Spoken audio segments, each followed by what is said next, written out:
Bienvenue. Aujourd'hui, je vais vous faire part d'un conte initiatique qui s'appelle « Le palais prisonnier de l'ombre ». Introduction. Le palais prisonnier de l'ombre est un conte allégorique décrivant le rallumage de notre vaisseau spirituel individuel, la Merkaba ou Merkaba. En effet, le palais, avec la vie qui y dort, est une description imagée de notre royaume intérieur, plongé dans la nuit de l'illusion et de la mort. L'aventure du prince Yom, qui le mènera à l'union avec son aimé et à la reconquête de son trône, est le chemin initiatique que parcourt le conducteur d'un vaisseau éteint en vue de lui rendre sa splendeur originelle. Chaque personnage du conte représente un aspect de nous-mêmes. Ainsi, le personnage principal, Yom, peut être assimilé à notre personnalité incarnée, à notre conscience. La restauration de la Merkaba s'opère par le cheminement que suit notre conscience qui, en se détachant de la dimension terrestre, s'ouvre peu à peu à la dimension céleste de son être. Il était une fois un prince nommé Yom. Il habitait un grand palais vide qu'il quittait toutes les nuits pour rejoindre ses amis princes, comtes et marquis dans de grands bals. Pourtant, une autre personne à qui il ne prêtait guère attention occupait également sa demeure. C'était son serviteur Stellor, aussi dévoué que méprisé. Il n'avait même pas de chambre dans l'immense palais. Deux minces nattes de jonc tressées, posées l'une sur l'autre près de la cheminée, lui tenaient lieu de lit. Depuis toujours, sa famille était au service de la principauté de Yom. On dit qu'elle fut victime d'un maléfice il y a fort longtemps. Les Stellor étaient des êtres très spéciaux. Une fois qu'ils avaient atteint l'âge adulte, à 16 ans, ils ne vieillissaient plus. Leur belle peau bleue restait fraîche et douce, et jamais ils ne perdaient leur vitalité. Jadis, à l'époque où le roi suprême régnait encore sur le grand royaume, ils avaient le pouvoir de vivre pour l'éternité.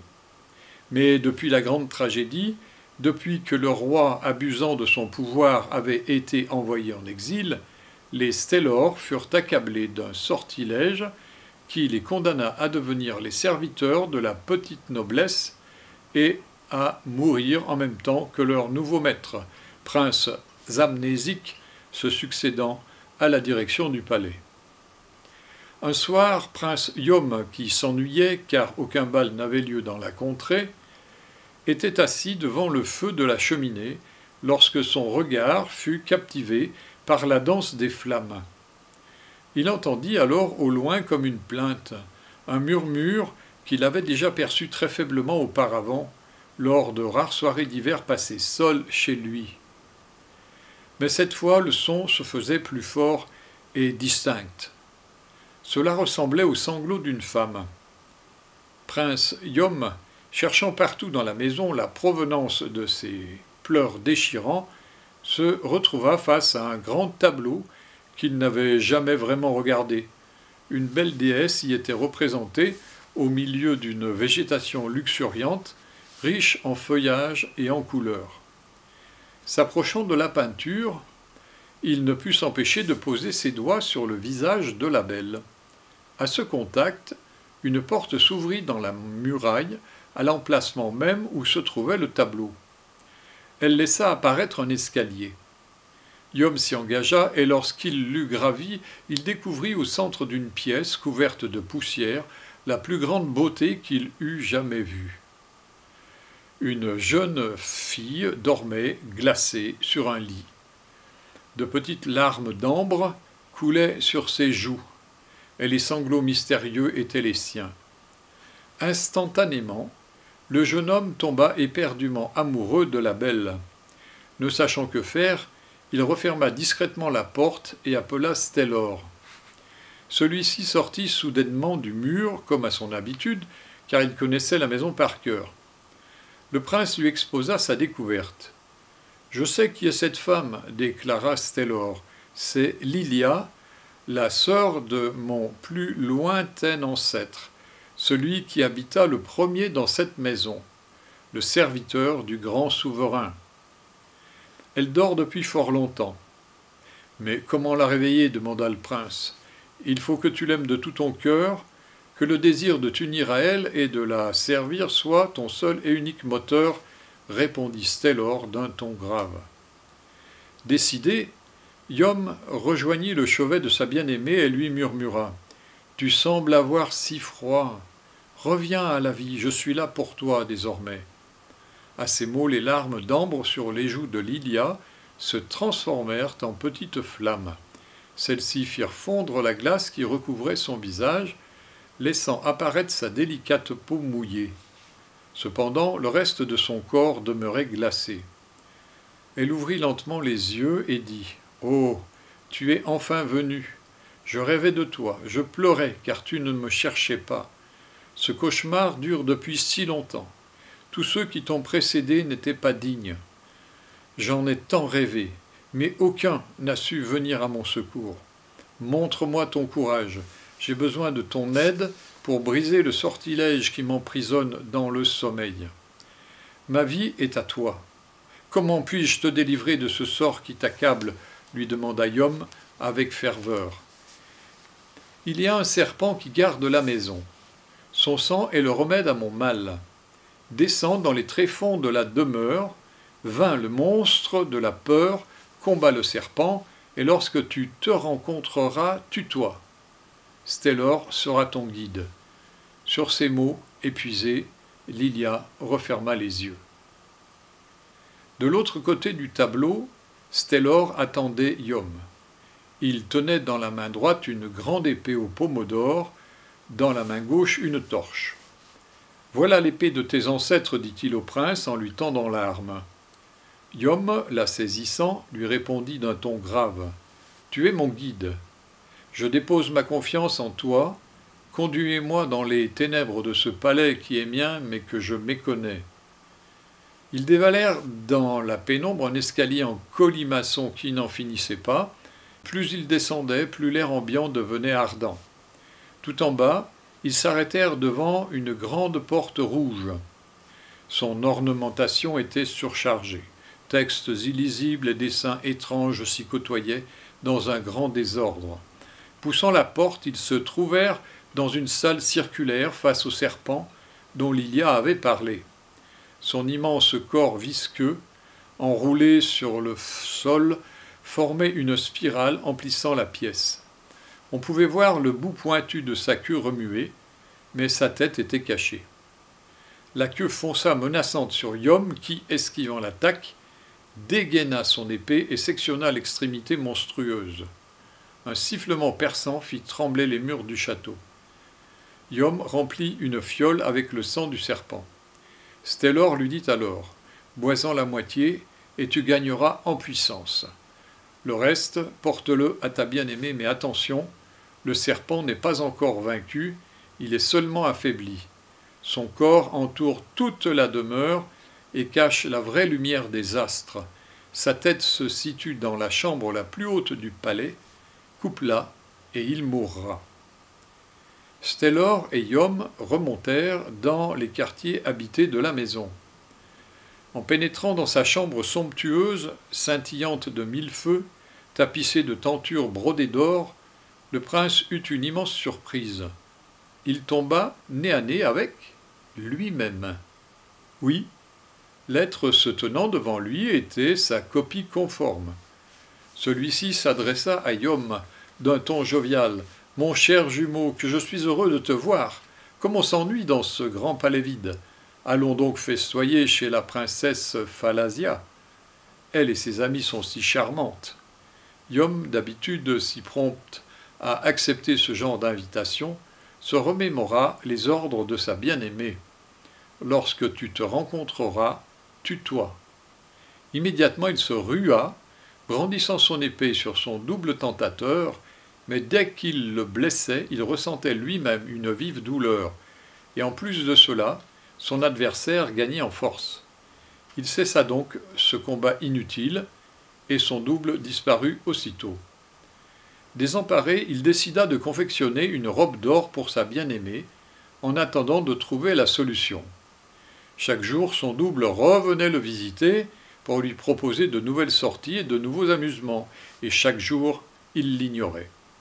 Ce personnage médiocre n'avait aucune prise sur lui, ni par ses propositions, ni par ses jérémiades, tant le prince était absorbé par la confection de sa robe sublime. De jour en jour, à mesure que l'ouvrage progressait, son double devenait plus faible et plus terne. Un matin, alors que le prince Yom apportait les dernières touches à son œuvre d'or, il vit son double étendu sur le sol, mort. La joie et la sérénité l'emplirent alors. Il allait enfin pouvoir retrouver Lilia. Stellor le rejoignit et le félicita. « Bravo, tu as vaincu la peur, pris le sang du serpent et tu t'es vaincu toi-même.